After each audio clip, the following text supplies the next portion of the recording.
Enter the muse. What kind of genres do you listen to now? Have you like, because you said every composer's dream is to compose a symphony, but your music on Instagram is like mostly scores, but with a guitar twist. So what Yeah, is?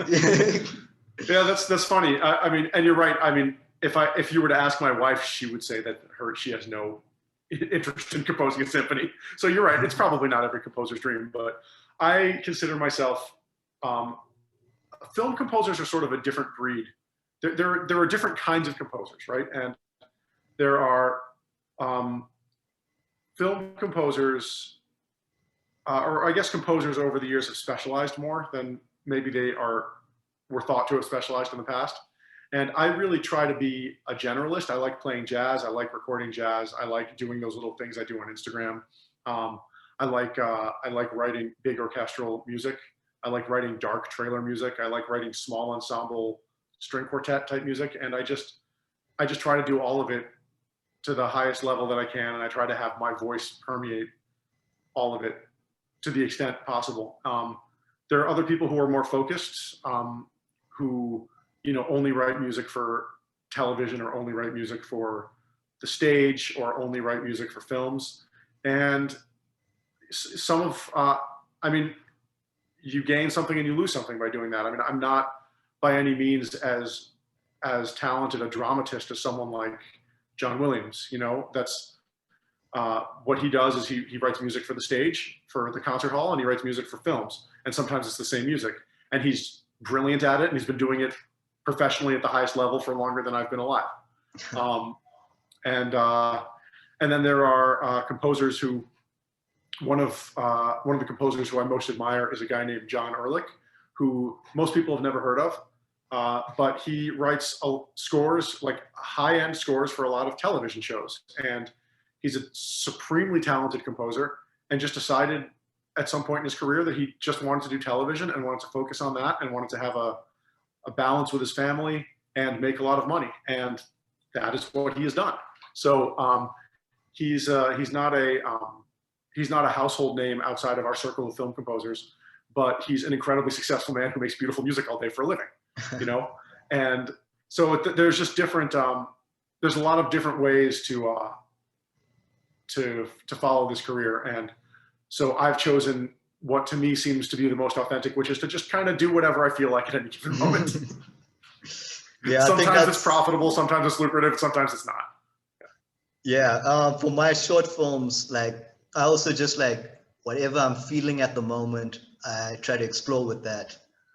And I think that's the best way to do it because like it's pure to your vision or goals. Yeah, I mean, for me, like it's that, but I also am very dedicated to the craft of making music sound good, and also uh, professionally. I mean, I don't approach my. I mean, I get hired to write music sometimes, and I don't approach that music in the same way. If someone hires me to write music, my goal is to make the music that they want me to make in the best Yeah. way possible, as quickly as possible. Um, so I guess I'm a cross between like sort of an artist in the really stereotypical sense of the word, where I just kind of will find something that I fancy and just go after it. And the Cole Porter version of the artist who, when Cole Porter, the great songwriter, was asked, how do you come up with the inspiration for a song? What inspires you to write a song? His answer was usually a phone call from my agent. So, um, so I have that side of me too, where, I might not have thought I would like to write music for this particular scene in this film. That might not have been how I woke up this morning, but if someone calls me and wants me to do it, I will throw everything I've got into it.